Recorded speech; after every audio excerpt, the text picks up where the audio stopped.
오늘 말씀은 사도행전 16장 6절에서 7절 말씀입니다. 성령이 아시아에서 말씀을 전하지 못하게 하시거늘 그들이 부르기아와 갈라디아 땅으로 다녀가 무시아 앞에 이르러 비두니아로 가고자 애쓰되 예수의 영이 허락하지 아니하는지라. 아멘. 이에 묵상집의 말씀을 살펴봅니다. 바울은 어디로 가서 복음을 전하고 싶어 했습니까? 지금의 투르키예라고 하는 이 소아시아 지방의 북쪽으로 가서 복음을 전하고자 했습니다. 그런데 성령께서는 바울의 일행을 어디로 인도하셨습니까? 성령께서는 그것을 막으시고 바울의 일행을 바다 건너쪽인 마케도냐, 곧 지금의 그리스 위의 지역인 이 유럽으로 인도하셨습니다. 유럽에 복음이 증거된 것은 그래서 누구에 의해서입니까? 바울의 일행으로 인해서 유럽이 복음이 전파된 것을 볼 수 있습니다. 우리는 종종 일생에 우리가 삶을 살면서 많은 계획들을 세우게 됩니다. 그런데 때로는 우리가 세운 계획대로 되지 않을 때가 있죠. 그 계획이 우리가 참 많이 간절히 소망하고 바라는 일인데 그런 계획들이 우리 뜻대로 되지 않고 막혀질 때면 우리는 때로는 마음이 좀 상심이 되고 좌절하고 할 수가 있습니다. 그러나 믿음의 삶에 있어서는 우리의 계획대로 되는 일보다 더 중요한 것은 하나님의 인도하심이 있느냐인 줄 믿습니다. 오늘 본문에 바울과 그의 일행은 아시아에 복음을 전하고자 했습니다. 너무 좋은 뜻이라고 생각이 됩니다. 그런데 성령께서 그 일을 막으시죠. 왜 바울은 이 성령의 막으심을 경험하게 되냐 하는 것입니다. 그리고 그 막으심의 결과가 무엇인지를 오늘 보고자 합니다. 이를 통해서 우리는 하나님의 선한 뜻과 인도하심이 얼마나 중요한지를 깨달을 수 있기를 바랍니다. 6절에 보니까 성령이 아시아에서 말씀을 전하지 못하게 하시거늘 이라고 표현하고 있습니다. 무슨 뜻입니까? 성령님께서 바울의 일행을 아시아에서 복음을 전하지 못하게 하셨다. 바울의 취지와 뜻이 잘못돼서였을까요? 왜 막으셨습니까? 바울과 그의 동역자들은 아시아에서 복음을 전하고자 하는 열망이 간절했습니다. 그런데 이상하게 성령께서 그 일을 막으시고 있습니다. 허락하지 않고 있습니다. 그래서 이후에 그들은 비두니아로 가고자 했습니다. 그런데 또 이번에도 예수의 영이 허락하지 아니하니라 라고 나옵니다. 바울은 복음을 전하고자 하는 이 선한 목적이 있음에도 불구하고 하나님이 그것을 막으십니다. 우리는 쉽게 우리 나름의 신앙과 믿음을 가지고 그 뜻이 보기에 선한데 복음을 전하는 거 얼마나 선합니까? 뜻이 선하면 그 일을 능히 해도 되지 않겠느냐 하는 생각이 하게 됩니다. 그런데 성령님이 그것을 막고 계십니다. 이것은 분명히 바울이 죄를 짓는다거나 나쁜 일을 한다거나 좋지 않은 하나님의 뜻이 없는 일을 하고 있어서 복음을 막고 있는 것이 아닙니다. 이거 복음을 전하는 거 얼마나 보편적으로 성령님이 너무 얼마나 기뻐하는 일이냐는 것이죠. 그런데 이 일을 성령님이 막으시는 이유가 도대체 무엇이냐 할 수 있습니다. 때로는 이 일이 막혀지면 우리는 이것은 성령이 막으신 것이 아니라 오히려 저 사람들이 도대체 이해하지 못하는 이 내 선한 뜻을 이해하지 못하는 저 사람들이 막고 있는 것이니 저들이 잘못된 것이다 라는 마음을 우리는 쉽게 가질 수 있는 것입니다. 그런데 이 성령께서 막으셨던 이 사건을 통해서 성령께서 우리에게 중요한 교훈, 가르침을 주고 있습니다. 하나님의 뜻은 때로는 우리가 이해할 수 없는 방식으로도 인도하신다라고 하는 것입니다.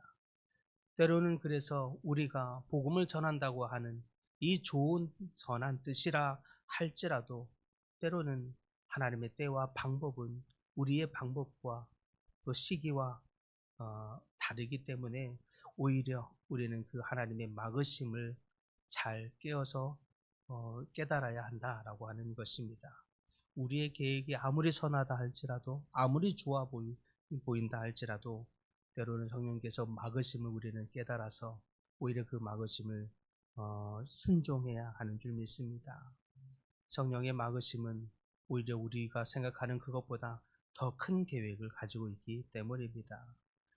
성령께서 바울의 길을 막으신 이유는 단순히 복음의 전파를 막고자 함이 아니었죠. 무엇이었습니까? 오히려 아시아 정도에까지 머물려던 바울의 이 계획을 더 확장시키셔서 그것을 아시아를 넘어서서 유럽에게까지 복음을 전하려는 하나님의 뜻이 또 섭리가 있었기 때문입니다. 오히려 바울이 가지고 있는 계획보다 하나님의 계획은, 하나님의 뜻은 더 크게 있었던 것이죠.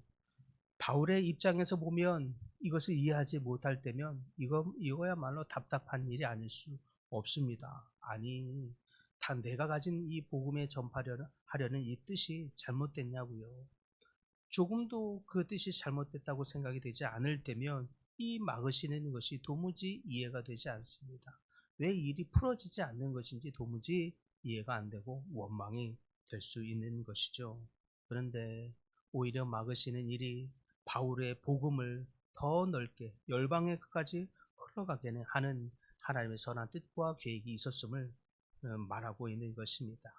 그러므로 우리는 우리의 삶에 예상치 못하는 상황 속에서 우리 일이 막혀질 때에 오히려 그 일 속에서 하나님의 선한 또 다른 뜻이 있음을 우리는 빨리 깨닫는 것이 지혜인 줄 믿습니다. 그래서 우리 삶에 그 하나님의 막으심을 빨리 깨닫고 그 막으심을 순종하는 것이 지혜입니다. 왜냐하면 우리도 우리 삶에서 크고 작은 일 안에서 우리의 막힘, 때로는 사람들로부터의 거절, 때로는 이 일의 중단을 경험할 때가 있기 때문입니다. 어떤 문이 열리는 것 같은데 갑자기 닫히기도 하고, 어떤 일이 될 것 같은데 갑자기 무산되는 일을 경험할 때면 낙심할 수 있는 거죠. 그런데 문제는 성령의 막으심을 우리가 잘 깨닫지 못한다는 데 있습니다.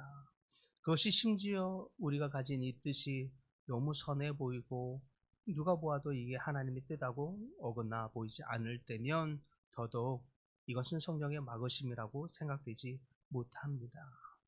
그러면 그때 우리는 어떻게 성령의 막으심을 깨달을 수 있느냐 하는 것이요. 저는 개인적으로 분명히 내가 가지고 있는 이 뜻이 선해 보이고 너무 좋아 보이고 이것이 하나님의 섭리와 성품과 어긋나 보이지 않은데, 그런데 내가 어떻게 민감하게 성령의 뜻을 깨달을 수 있을까? 내가 우둔하여 또 민감하지 못하여 주님의 뜻을 깨닫지 못하고 오히려 그 주님의 뜻을 방해하면 어쩌나 하는 마음이 있습니다. 그럴 때 제가 세운 몇 가지의 원칙이 있는데 그 중에 하나는 함께하는 공동체와 함께하는 리더십들과 또 함께하는 분들과 취지와 뜻을 두세 번이고 설득합니다. 이야기합니다. 그런데도 불구하고 이상하게 막혀지는 때가 있지요. 그러면 혹시 모르겠다. 성령님이 막으실 수도 있겠다. 라고 빨리 깨닫는 거죠. 때로는 우리의 뜻이 아무리 좋아도 성령님이 막으실 수 있기 때문이고, 때로는 이것이 분명히 나중에라도 다시 이루어질 수 있는 일이지만 지금의 시간이 또 지금의 때가 성령님의 때가 아닐 수 있기 때문입니다.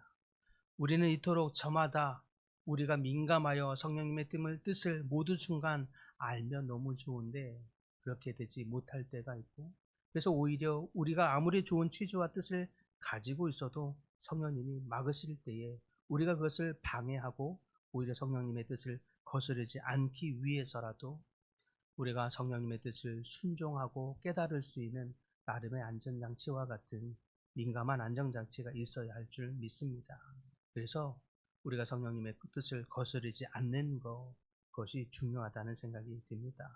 오늘 바울도 그렇게 크게 쓰임받고 있는 이 바울도 오히려 바울의 뜻이 거절받는 이 시간을 통해서 더 큰 하나님의 섭리를 깨닫고 발견하고 그 안에 쓰임받게 되고 있는 것을 보기 때문입니다.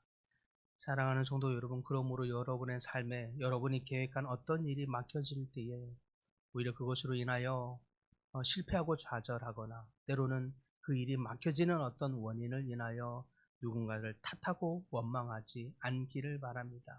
그 마음에 머물러 있기보다 오히려 하나님이 지금은 때가 아닌가 보다, 하나님이 더 좋은 때가 있는가 보다 깨닫고 하나님의 때가 열릴 때까지 기다리시는, 그래서 하나님의 뜻에 여러분의 삶이 있는, 그렇게 쓰임받는 여러분의 삶이 될 수 있기를 간절히 축복합니다.